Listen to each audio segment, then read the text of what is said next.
All right, good morning and welcome to Contract Wednesday. Today we are covering all things relating to Form 22A and the various notices that go along with it. And in this video we're going to cover Form 22AP, which is also known as the Loan Information Notice. This is the notice that the buyer uses to respond to the seller's request for loan information as described in paragraph 2 of Form 22A. So this would be a response to a request for loan information, Form 22AL, and this is the vehicle with which the buyer responds. So let's take a look at it and see what that update would include.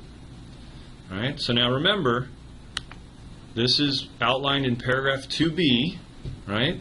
The seller had just sent us, in this example, a 22AL asking us to update the status of the buyer's loan application. So we use Form 22AP to do that, right? So within 3 days of receiving seller's request for loan information, that's 22AL, buyer shall give notice of the status of buyer's loan application, loan information notice. Buyer's notice shall be on the NWMLS Form 22AP and shall include the date of application, the name of the lender, a list of the information that buyer has provided to the lender, and a warranty that buyer has provided all information requested by the lender. So if I'm the seller, that's what I want to know. Have you applied? Have you provided everything? Did they ask for more information? Did you provide it? And so on. So the seller sends this notice no sooner than the time frame that is described in 2A, paragraph 2A, and then the buyer responds with this notice. Buyer represents and warrants the following information is true and correct. Buyer made application, which included buyer's name, social security number if required, the property address, purchase price, and the loan amount on X date to X mortgage company, the lender. Buyer authorizes listing firm, listing broker, and seller to contact lender to inquire about the status of buyer's loan approval at any time before closing. Buyer will execute an authorization form if required by lender to accomplish the same. So we all have a habit of calling the buyer's lender because we have a pre-approval letter that gives us the loan officer's contact information. This form formally gives the seller the authority to talk to the loan officer as frequently as they want leading up to the closing. This is very beneficial to the seller. And if you're a buyer, you want the seller to feel comfortable that your financing is moving along. If you're a buyer's agent, you want to protect your buyer from anything that could harm their efforts to buy that home. So you want to comply as you need to with the contract, but you don't want to volunteer too much, right? This form is the vehicle through which you would communicate if the seller uses Form 22AL. As I pointed out in the earlier video, very few sellers, if any, use 22AL. So you wouldn't have to use 22AP unless the seller gave you Form 22AL. All right? Remember in that paragraph 2B from the financing addendum, it went on to say the buyer is going to tell the seller what they have provided to the lender. So you literally would go through and just check the boxes that apply to whatever documents you've given to the seller, to the lender. So this information you actually are going to collect. If you represent the buyer, you're going to collect it from the buyer's lender. Then the buyer signs it at the bottom. Buyer has provided lender with the above information and any additional information lender has required buyer to provide to lender before the date of this notice. Sign it, send it over. Just know that by doing that, you also are authorizing the listing firm, the listing broker, and the seller to contact that loan officer anytime before closing. So the communication can go up significantly leading up to closing. And it probably should. It does in a lot of cases, but this gives that authority. Does that make sense to everybody? So that means if let the seller knows detail of the loan, it's benefit for the buyer, right? It's a benefit to the seller, You want the seller to be Oh. confident that you can close, just like the deal you're Yeah. dealing with, right? Yes. The anxiety that the listing broker has about your buyer's lender is troubling and can affect their decision making. It could cause them not to extend, or it could cause them to look for ways out, right? So you want the seller and the listing broker to be comfortable and confident that everything is moving along nicely. But there's occasions where the buyer gets bad news, and you'd like to know about that before the seller does, so you can figure out how you're going to solve it. Any other questions before I shut off this video?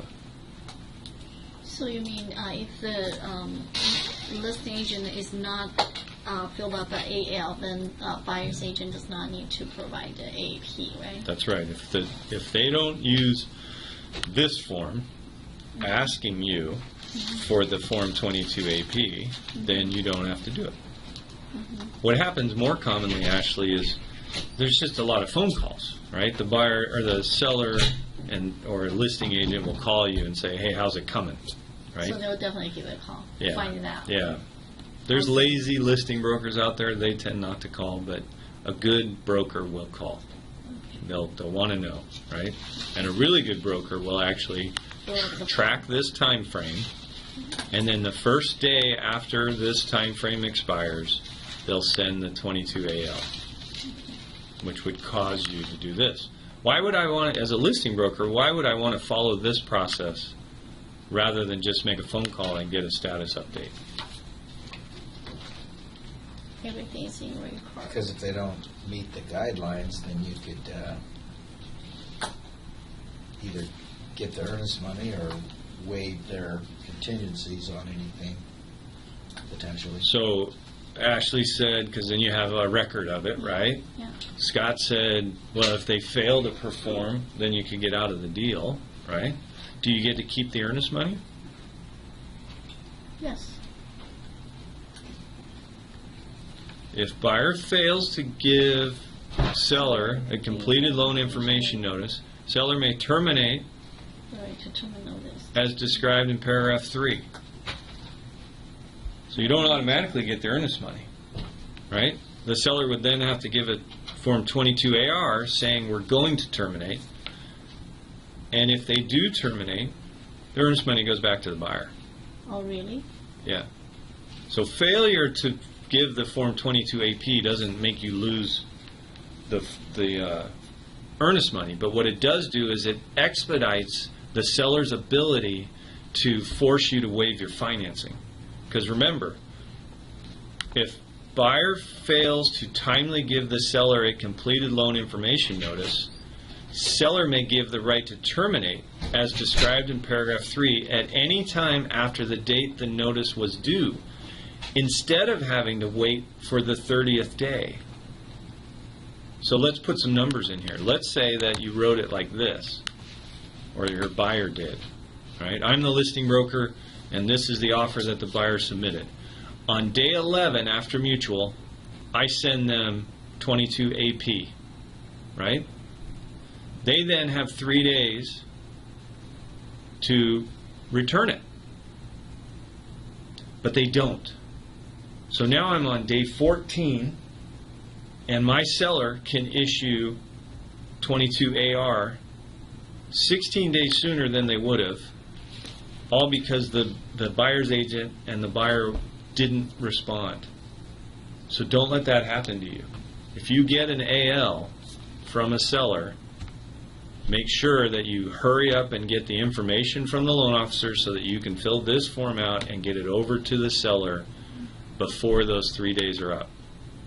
Otherwise, the seller can squeeze you and force you to waive financing or terminate the deal. So the listing agent, if they have a backup offer, they'll probably do that. Yeah, they're going to look for ways to make you make a mistake. That's really what Scott was saying, right?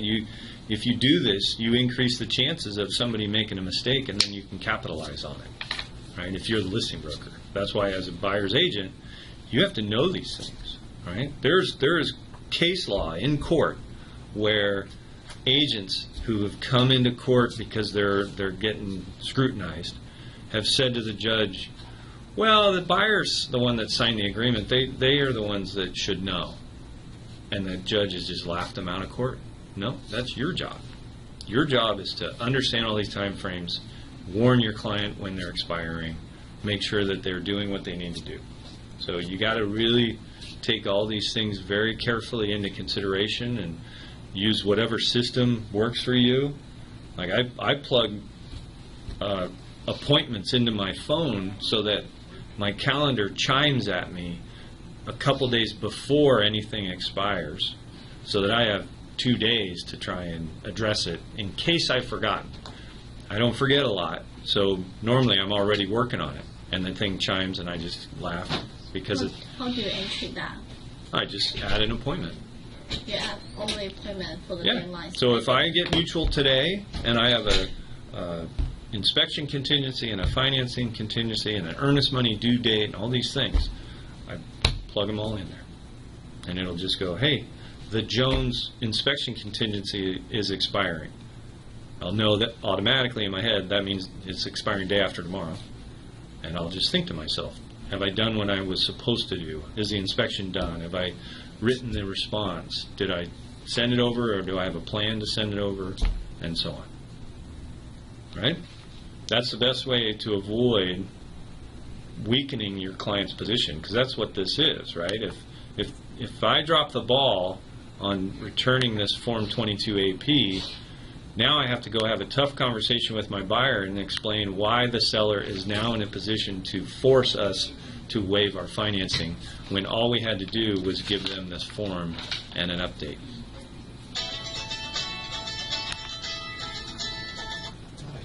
That is not my ringer, but I'm going to stop the recording.